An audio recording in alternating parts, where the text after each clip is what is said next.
Step into value zone. Value zone hyper mart బటాన్ చెరు. ప్రభు గారు సార్ ఒక్క నిమిషం. Hi, Ramnama. How are you? I'm fine sir, మీరు ఎట్లున్నారు? How are you? I'm fine By sir. the way, happy new year. Thank you sir, thank you so much. ఏంటి సంగతి? అసలు యాక్చువల్గా ఈ రోజు ఒక టాపిక్ గురించి మాట్లాడదామని వచ్చిన. మామూలుగా మీరు సినిమా ఇంటర్వ్యూలు అవి ఇవి బాగా చేస్తుంటారు కదా, జర పెద్ద పెద్ద వాళ్ళని కలుస్తుంటారు కాబట్టి మీరైతేనే కరెక్ట్ అనిపించింది నాకు. ఏంటి మరి అంత పెద్ద ధర్మ సందేహం? అంటే యాక్చువల్గా హిట్లర్ సినిమా నాకు చాలా ఇష్టం సార్, చిరంజీవి గారిది. ఆ సినిమా ఇవాళకి 27 సంవత్సరాలు అయిందట కదా రిలీజ్ అయ్యి. 27th. Yes. 27th ఇయర్ కాబట్టి కొంచెం హిట్లర్ సినిమా ఆ టైంలో పరిస్థితులు అసలు ఏంది, ఆ సినిమా ఎట్లా ఫామ్ అయింది అనే ముచ్చట మాట్లాడుకుంటే మంచిగా అనిపించింది. మీరైతే కరెక్ట్ పర్సన్ అని చెప్పేసి నేను అప్పటి నుంచి ఎదుగుతా ఉన్న ఆఫీస్ అంతా. కాదు, ఇప్పుడు రాజకీయ నాయకులు పొలిటికల్ ఇంటర్వ్యూలు చేస్తూ వాళ్ళని తాట తీస్తా ఉంటారు. నీకు సినిమా మీద పడింది ఏంటి? అంటే కొంచెం చేంజ్ అవ్వరు సార్ అంతే. ఇక మీలా చెప్పే వాళ్ళు పెద్దోళ్ళు ఉన్నప్పుడు ఇంకేం సార్, మంచి హ్యాపీగా వచ్చి మస్తు ముచ్చట్లు తెలుసుకోవచ్చు కదా, అట్లా వచ్చిన అనమాట. Very good, very good. So sir Hitler కూర్చోబెట్టి మాట్లాడతా, ఇలా నిలబెట్టే మాట్లాడతా? మీ ఇష్టం సార్, మీరు కూర్చుందాం అంటే కూర్చుందాం, నుంచుందాం అంటే కూర్చో. చాలాసేపు మాట్లాడాలి, చాలా విషయాలు చెప్తాను. హిట్లర్ అనేటువంటిది చాలా important, super duper hit cinema, different concept మళ్ళీ. యా. సో సార్ యాక్చువల్గా ఈ సినిమా గురించి మాట్లాడడానికి మీరే కరెక్ట్ పర్సన్ అని నేను ఎందుకు అనుకున్నా తెలుసా? యాక్చువల్గా ఇప్పుడు ఈ 27 ఇయర్స్ అయిపోయింది కదా, సరే ఒక్కసారి ఎందుకో చూడబుద్ది అయింది. అట్లా పాత సినిమాలు ఒక్కొక్కసారి చూడాలనిపిస్తుంటుంది సార్.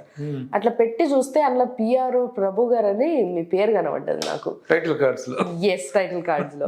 కాబట్టి ఆహా, అయితే చాలా ముచ్చట్లు మీ దగ్గర ఉండుంటాయి అని చెప్పేసి మిమ్మల్ని ఎత్తుకుంటూ వచ్చిన నేను. అయితే నాకు కొన్ని ముచ్చట్లు చెప్పాలి మీరు అలా. ఫస్ట్ యాక్చువల్గా నేను కనుక్కున్నది ఏంటంటే సార్, ఈ సినిమాలో ఫస్ట్ మోహన్ బాబు గారిని హీరో అనుకున్నారని అండ్ ఈవివి సత్యనారాయణ గారు డైరెక్ట్ చేస్తున్నారని చెప్పేసి ఫస్ట్ టాక్ వచ్చిందట. అవునా, నిజమేనా?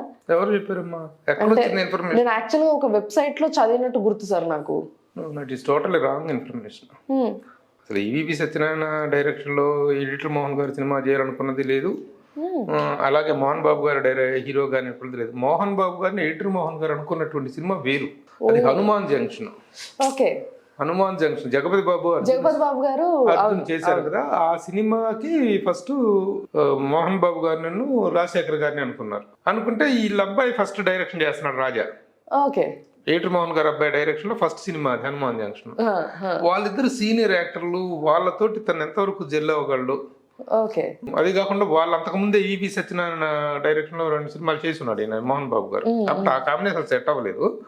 ఇలా అనుకుంటే వీళ్ళు సీనియర్స్, మోరెవరు ఇద్దరు బిజీగా ఉన్నారు, వీళ్ళు మ్యాచ్ అవ్వలేదు. కొంచెం కుర్ర హీరోలు అయితేనే బెటర్గా ఉంటుంది అని చెప్పేసి అప్పుడు జగత్ బాబు అండ్ అర్జున్ కింద ఎడిటర్ మోహన్ గారికి చాలా మంచి రిలేషన్ ఉంది. సో ఆ పాయింట్ ఆఫ్ వ్యూలో హనుమాన్ జంక్షన్ సినిమా కనుక్కొని మొదట్లో మోహన్ బాబు గారు అనుకున్నారు తప్ప ఈవి సత్యనారాయణ డైరెక్షన్ లో మోహన్ బాబు హీరోగా హిట్లర్ అసలు లేనే లేదు. That is wrong information. కానీ అసలు పిక్చర్లకి చిరంజీవి గారు ఎట్లా ఎంటర్ అయ్యిండ్రు, ఆయనకి ఎట్లా వెళ్ళింది ఇది? అది తర్వాత అసలు సినిమా మోహన్ బాబు ఈయన రైట్స్ తీసుకున్నారు, రీమేక్ రైట్స్. మోహన్ గారు రీమేక్ రైట్స్ తీసుకున్నారు. మలయాళంలో మమ్మూటి అండ్ శోభన యాక్ట్ చేశారు. సిద్దికి అండ్ లాల్ అని ఇద్దరు జంట దర్శకులు వాళ్ళు. ఓకే, సంయుక్త దర్శకత్వం సిద్దికి అండ్ లాల్. వాళ్ళిద్దరూ డైరెక్షన్ లో సినిమా అయిందనమాట. వాళ్ళిద్దరు డైరెక్షన్ లో చేసినప్పుడు హిట్లర్ సినిమా, సేమ్ టైటిల్, మలయాళంలో కూడా హిట్లర్. సో ఈ మూవీని రీమేక్ రైట్స్ తీసుకున్నాక మోహన్ గారే వెళ్ళి చిరంజీవి గారిని అడిగారు సార్ మరి? అంటే చిరంజీవి గారు అంటే అల్లు అరవింద్ గారు. ఓహో, మధ్యలో అల్లు అరవింద్ గారు ఉన్నారా? అల్లు అరవింద్ గారికి ఎడిటర్ మోహన్ గారికి మంచి రిలేషన్ ఉంది.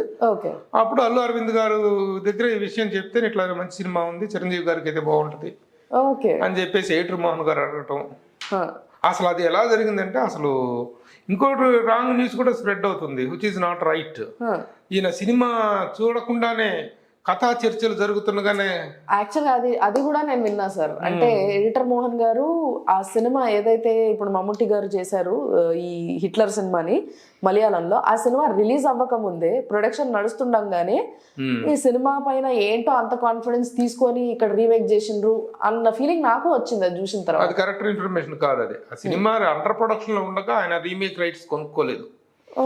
కథ గురించి తెలియదు. సినిమా రిలీజ్ అయిందా అంతా అయిపోయి హిట్లర్ సినిమా ఫస్ట్ కాపీ అక్కడ ప్రొజెక్షన్ వేశారు.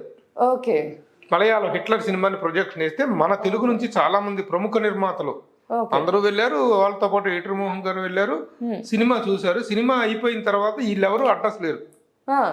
అందరూ జంప్. ఇదేదో మలయాళ గొడవ, ఇదో అన్న చెల్లెళ్ళు సెంటిమెంట్, ఇదంతా మనకి ఎక్కడ వర్కౌట్ అవుతుంది అనుకున్నారేమో, ఎవరు లేదు ముందుకు రాలి అందరూ జంప్. ఎయిటర్ మోహన్ ఒక్కడు మాత్రం వెళ్ళి సిద్దికి భుజం మీద చేయదట్టి సినిమా సూపర్ డూపర్ హిట్ అవుద్ది అని అన్నాడు.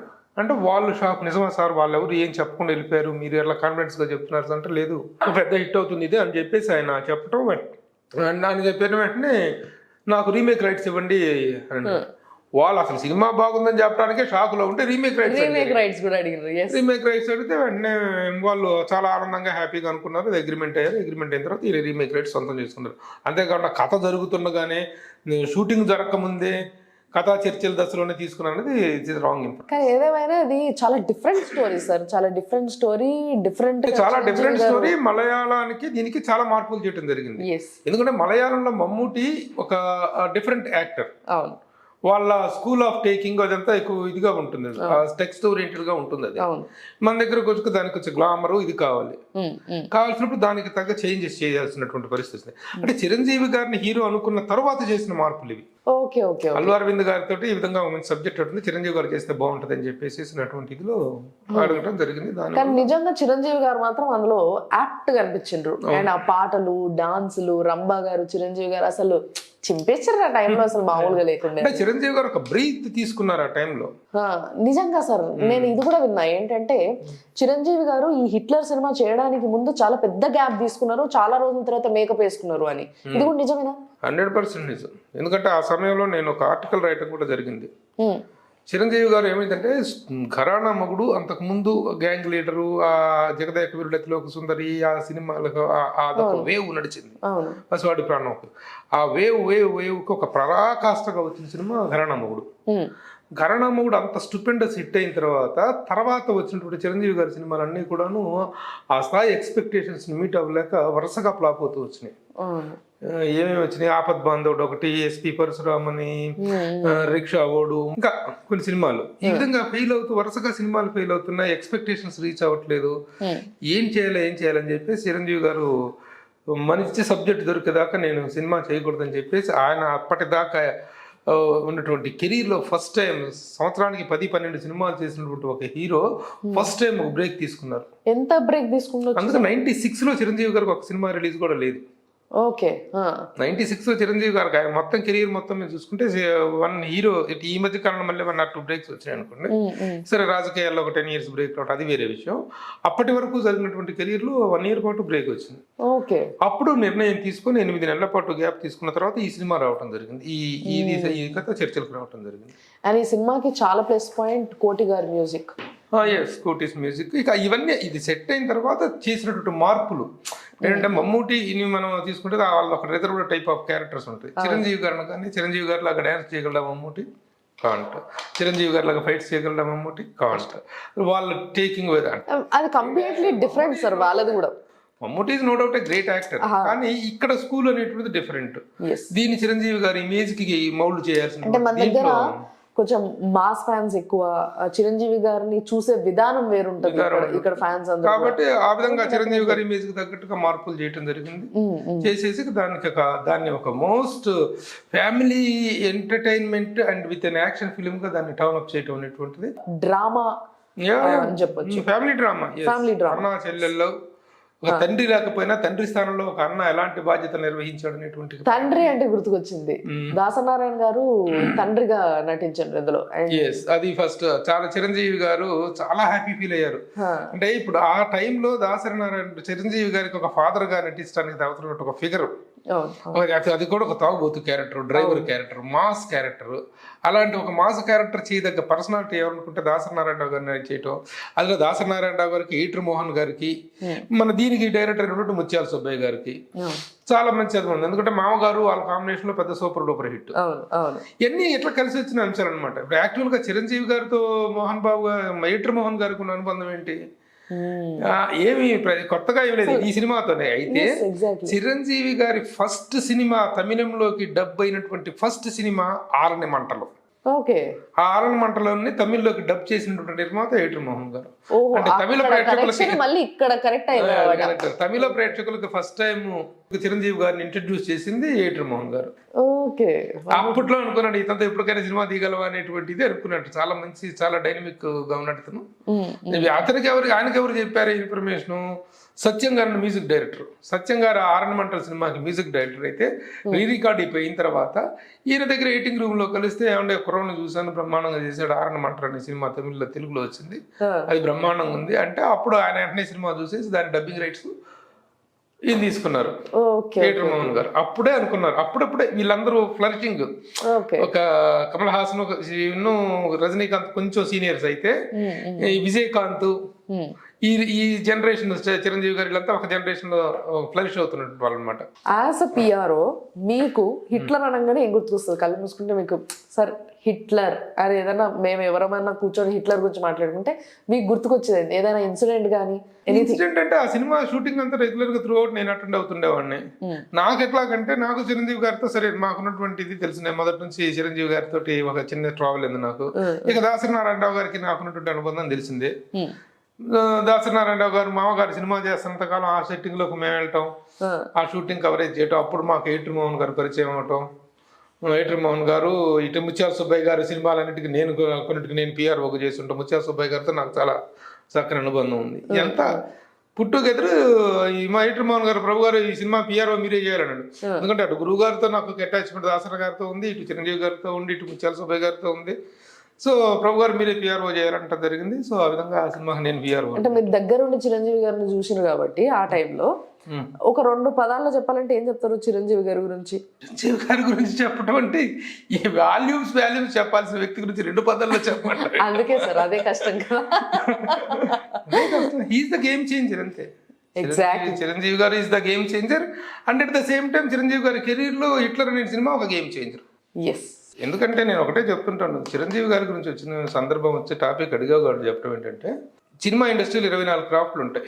24 క్రాఫ్ట్లో ప్రతి క్రాఫ్ట్ కి సంబంధించిన టెక్నీషియన్ కూడా నేను చిరంజీవి గారితో పనిచేయాలి. చిరంజీవి గారి సినిమాకి పనిచేయటాన్ని ఒక ప్రివిలేజ్ గా, ఒక ప్రెస్టేజ్ గా, ఒక హారర్ గా ఫీల్ అయ్యేటువంటి సందర్భాన్ని అందరూ ఎక్స్పెక్ట్ చేస్తున్నారు. ఒక జర్నలిస్ట్ ఉంటే చిరంజీవి గారిని ఇంటర్వ్యూ చేయాలనుకుంటాడు, ఒక డైరెక్టర్ ఆయన డైరెక్ట్ చేయాలనుకుంటారు, ఒక ఎడిటర్ ఆయన సినిమా చేయాలనుకుంటారు, ఒక కొరియోగ్రాఫర్, ఒక డాన్స్ మాస్టర్, ఒక ఫైట్ మాస్టర్, వీళ్ళందరూ కూడా ప్రతి ఒక్కళ్ళు కూడాను అల్టిమేట్ ఎండ్ ఈజ్ చిరంజీవి గారి సినిమా చేయటం ఒక గోల్ గా ఫీల్ అవుతుంది. చాలా లక్కీ ఫీల్ అవుతారు అయితే ఈ విషయంలో. ఎప్పుడో అది కూడా ఇప్పుడు కాదు, అందరు ఇప్పటికి ఇంకా వెయిట్ చేస్తారు. 27 years బ్యాక్ వర్క్ చేసిన. I'm very happy sir. అంటే మీరు కూర్చొని ఇంత మంచిగా హ్యాపీ ముచ్చట్లు చెప్తారు చూసిర్రా. అట్లాగా అన్ని విధాలుగా చూసుకుంటే సార్ లారెన్స్ ని తనకి ఫస్ట్ టైం అవును డాన్స్ డైరెక్టర్ గా దాంట్లో అవకాశం ఇవ్వటం. అదే సినిమా హబీబీ హబీబీ సాంగ్ కి, నడక కలిసిన నవరాత్రి సాంగ్ కి, తర్వాత అన్ని సాంగ్స్ కి 2 సాంగ్స్ తనతో చేయించాడు. ఇంకా కోటి మ్యూజిక్, అద్భుతమైన మ్యూజిక్. కోటి one of the best album of కోటి. ఆ టైంలో మొత్తం కోటి గారు ఇట్లా వేలేసారు. దత్తు అని కెమెరామెన్, చిరంజీవి గారి cinematographer Dattu. So it's wonderful team అంతా కలిసి చేసినటువంటి అద్భుతమైన సాధన.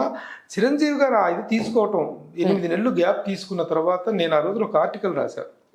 మెగాస్టార్ ముఖానికి రంగేసుకుని 8 నెలలైంది, కారణాలపై సూపర్ హిట్ విశ్లేషణ అని చెప్పి నేను అప్పుడు సూపర్ హిట్ పత్రికలో చీఫ్ రిపోర్టర్ ఉండేవాడిని. రాశాను. అప్పుడు ఎందుకు ఆయనకేం డిమాండ్ లేకనా, ఆయనకేం ప్రొడ్యూసర్లు లేకనా, ఎందుకు ఆయన ఖాళీగా 8 నెలలు ఖాళీగా కూర్చోవలసి వచ్చిందంటే it is a responsible way of thinking. ఒక ఏదో పిచ్చి సినిమా, ఏదో ఒక సరైనటువంటి సబ్జెక్ట్ సెట్ అవ్వని సినిమా చేసేసి అటు ప్రేక్షకులను డిసప్పాయింట్ చేయటువంటి, నిర్మాతలు నష్టపరచడం కాదు, I must take a right step అనేటువంటి ఒక డిసిషన్ తో ఆయన 8 నెలలు మేకప్ వేసుకోకుండా కూర్చున్నారు. ఆ విషయం నేను రాస్తే ఆ విషయాన్ని ఫాలో అవుతూ చాలా మంది జర్నలిస్టులు ఆర్టికల్స్ రాశారు. అప్పుడు చిరంజీవి గారు హిట్లర్ ఓపెనింగ్ లో ఒక మాట అన్నారు, ప్రభు జర్నలిజంలో యాక్చువల్గా ఇలాంటి సమయంలో చిరంజీవి పని అయిపోయింది, చిరంజీవికి వేషాలు లేవు, చిరంజీవికి ప్రొడ్యూసర్స్ లేరని రాస్తారు, కానీ ప్రభు ఒక కొత్త వరవడిగా ఇలా రాయటం అనేటువంటిది ఎంత హెల్దీ జర్నలిజం అని చెప్పేసి ఆయన హిట్లర్ ఓపెనింగ్ లో పబ్లిక్ మీటింగ్ లో చెప్పారు, ప్రెస్ మీట్ లో చెప్పారు. Very nice sir. That was నిజంగా ఆయనకి వేషాలు లేకుండా కాలికి కూర్చుంది. అంటే కోట్ల రూపాయలు గొమ్మరిచ్చేటువంటి ప్రొడ్యూసర్స్ రెడీగా ఉన్న టైంలో ఆయన అంత బ్రేక్ తీసుకోవటం అనేటువంటిది ఆయన హెల్దీ థింకింగ్ నిదర్శనం అనమాట. So these are all the greatest things. ఇలాగా ఇంత 42 కేంద్రాల్లో అద్భుత విజయాన్ని సాధించినటువంటి ఈ సినిమా శతదినోత్సవం ఒంగోలులో జరిగింది. ఓకే ఒంగోలు పట్టణం మొత్తం ఆ రోజున నేను అక్కడ వెళ్తాం, మా గురువు గారు దాసనారాయణ గారు, చిరంజీవి గారు మొత్తం ఎంత యూనిట్ ఒంగోలు పట్టణంలో హిట్లర్ సర్జనవుతుంది. వెరీ సో 27 years బ్యాక్ ఒక అద్భుతమైనటువంటి మెమరీ ఈ రోజున గుర్తు చేసినందుకు నేను బాగా పట్టుకున్నాను. మంచి matter కాబట్టి. Very nice sir, wonderful talking to about this. నిజంగా ఇట్లాంటి టాపిక్స్ ఏమైనా ఉంటే తప్పకుండా మీరు ఎక్కడున్నా ఎతికి పట్టుకొని మరి కూర్చోబెట్టి మాట్లాడిపించేస్తాను నేను మళ్ళీ. కాబట్టి రావునమ్మా పట్టిందంటే వదలదు కదా. అంతే కదా సార్ మరి. Thank you sir, thanks a lot.